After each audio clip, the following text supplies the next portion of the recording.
turma, estamos aqui hoje para mais uma aula de química, tá bom? Onde a gente vai tratar de modelos atômicos. Vamos lá começar essa aula aqui nesse lindo lugar.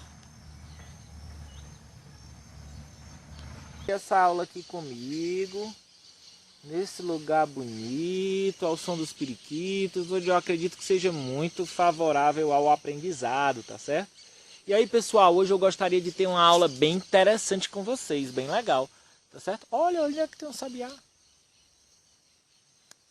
Sabiá aqui do lado da gente, acompanhando a nossa aula. Quem sabe ela queira aprender alguma coisa sobre física, não é? Ela ouviu falar, talvez, que a nossa aula hoje ia falar sobre atomismo, né? Na verdade, o atomismo é o estudo, tá certo, do átomo. E hoje nós vamos começar com o básico do básico do básico. Vamos estudar o quê? Os modelos atômicos que existem, tá certo? Quais foram as primeiras teorias sobre o átomo, tá?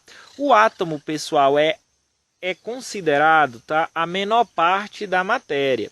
E aí, olha só que legal, vamos pensar sobre isso. Desde muito antes de Cristo, já se pensa isso, desde a antiguidade, lá no Oriente, tá certo? No Oriente Médio, no Oriente Baixo, no Baixo Oriente, né? Os filósofos, Aristóteles falava dos 4 elementos, no Oriente se fala de 5 elementos da natureza, tem tipo o desenho do Avatar, tipo isso aí, galera, terra, água, fogo e ar. E aí no Oriente também colocavam o espírito como sendo, tá, uma das coisas importantes, tipo assim, esses eram elementos grosseiros e aí tinha um espírito lá que dava vida, segundo os orientais.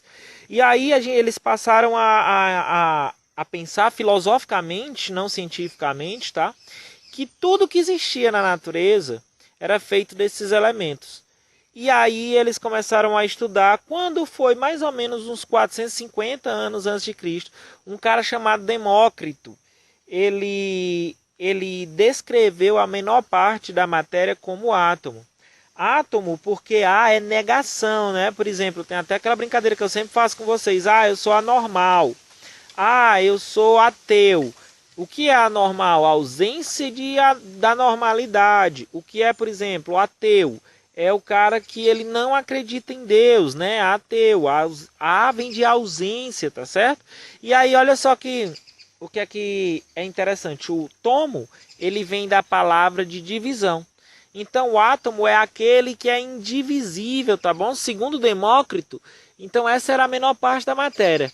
Era ela indivisível. E aí um cara chamado Dalton, pessoal, lá pelo século XIX, ele criou uma teoria chamada teoria da bola de bilhar. Ele viu que essa molécula, na verdade, ela era uma molécula redonda, indivisível, indestrutível, tá certo? Então o nome da teoria de Dalton é teoria da bola de bilhar, tá? Que ela era realmente indivisível, indestrutível e redonda, tá?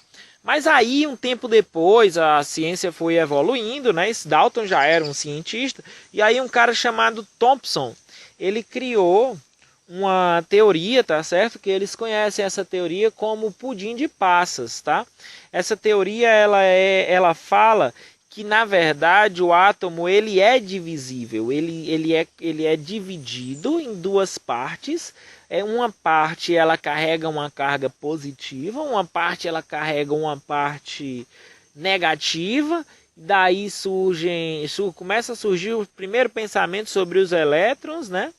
E aí o núcleo ainda não existia, e para ele o átomo era tipo assim um panetone, os elétrons eram as passas, as gotas de chocolate, as frutas cristalizadas, o que seja, extremamente bem distribuídos dentro dessa massa.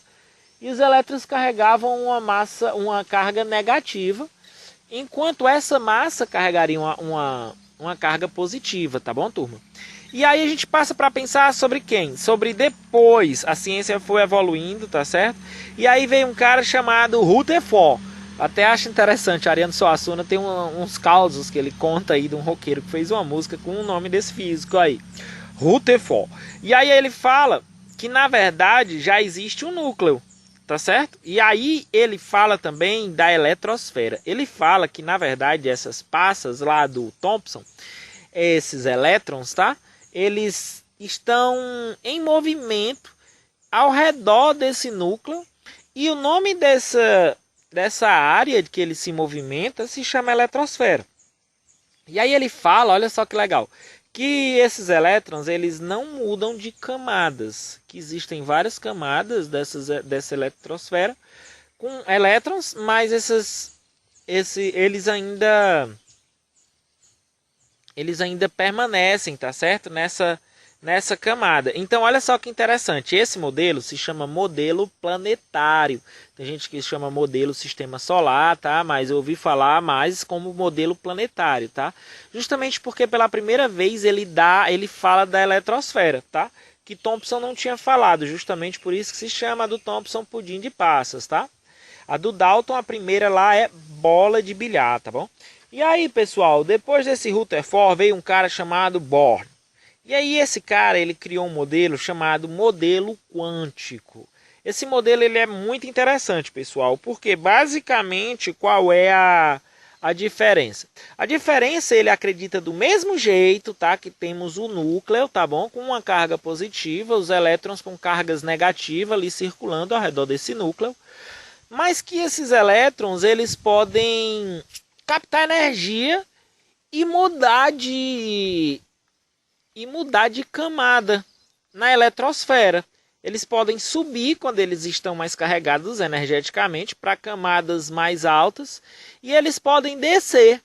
E olha só que interessante também, ele diz que no momento que o elétron desce, essa energia, né, ela não desaparece, ela se transforma, né? É uma das leis aí da termodinâmica, da energia, que nada desaparece, tudo se transforma, né? Então esse elétron, quando ele desce uma camada, ele libera essa energia. Olha só que interessante.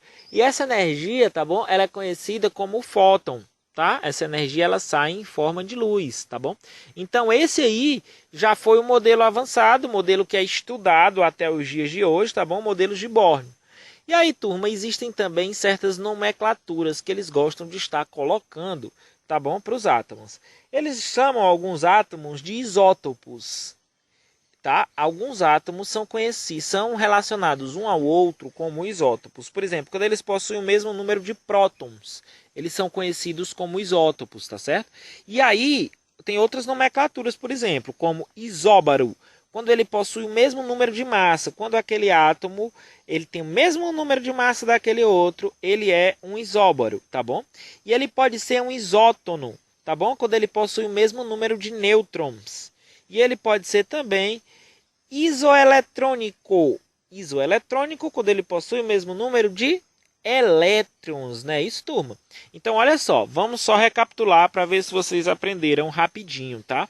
Eu não sei se vocês perceberam, meu olho está um pouquinho inchado aqui, o olho que eu fiz o transplante. Olha só, Dalton é assim, ó, bola de bilhar, tá certo? Eu vi essa dica aqui com o professor, eu achei muito legal. Dalton, bola de bilhar. E aí a gente vai para Thomson. Olha aqui, ó, os elétrons juntos. Thomson é o pudim de passas, tá bom? E a gente vai para Rutherford, onde já existe a divisão núcleo, elétrons, espaço entre os elétrons, né? Mostrando aqui a eletrosfera. Mas aí eles não estão mudando de camada. Mas aí chega Bohr. E Bohr faz o quê?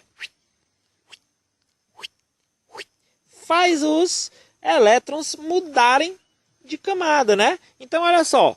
Dalton, né? É a nossa bola de bilhar. Thomson, o nosso pudim de passas. Rutherford, né? Aqui os elétrons sem mudar de camada. E Bohr, os elétrons mudando de camada e, ó, liberando luz, tá bom? Eu espero que vocês tenham aprendido, turma. Acompanhe aí no livro, tá certo? Eu gostaria que vocês fizessem a tarefa do livro relacionada a modelos atômicos, tá bom? Eu tô sem o livro aqui, mas eu tenho ele na internet, aí eu vou corrigir, tá bom? Pela internet. Um abraço, turma, tudo de bom.